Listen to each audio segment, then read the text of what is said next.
با سلامی مجدد خدمت شما بینندگان محترم.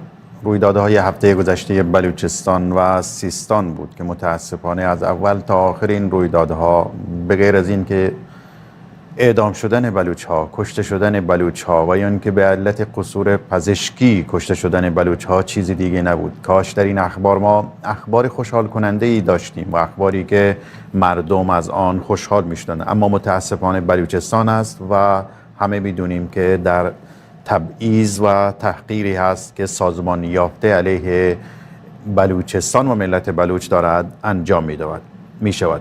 اما موضوع برنامه همانطور که قبل از اخبار خدمت شما عزیزان گفتم، اعدام های دست جمعی در بلوچستان هست و همراهان من در این برنامه جناب آقای حبیب الله سربازی دبیر کل حزب راجت پاکی و جناب آقای مسعود رئیسی سردبیر وبسایت خبری رسانک هستند. اگه موافق باشید با عرض سلام خدمت هر دو مهمان بزرگوار، من برنامه را با جناب آقای رئیسی شروع کنم و به عنوان اولین سوال گزارشی کوتاه از اعدام چند روز اخیر در زاهدان برای بینندگان محترم بگید که دست جمعی حداقل 12 زندانی بلوچ در زاهدان اعدام شدند. من سلام عرض کنم ابتدا خدمت شما و بینندگان ارجمندی که برنامه رو میبینن. بله، در 16 خرداد امسال، در واقع دو روز پیش، 12 زندانی توسط مسئولین زندان زاهدان دست جمعی، به صورت دست جمعی اعدام شدند و در بین اونا حتی یک خانم بلوچ هم بود.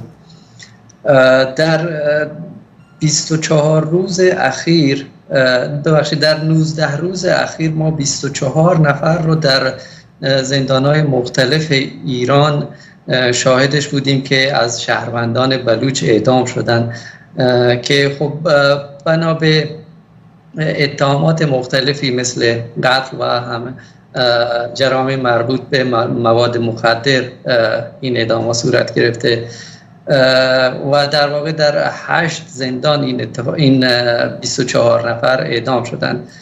بیشترین اعدام ها هم در زاهدان بوده که هم بعد از این اعدام ها در واقع هم دیروز و هم امروز باز هم ما شاهد اعدام شهروندان بلوچ بودیم. در زندان های بیرجند و اصفهان هم ما اعدام شهروندان بلوچ داشتیم در این چند روز.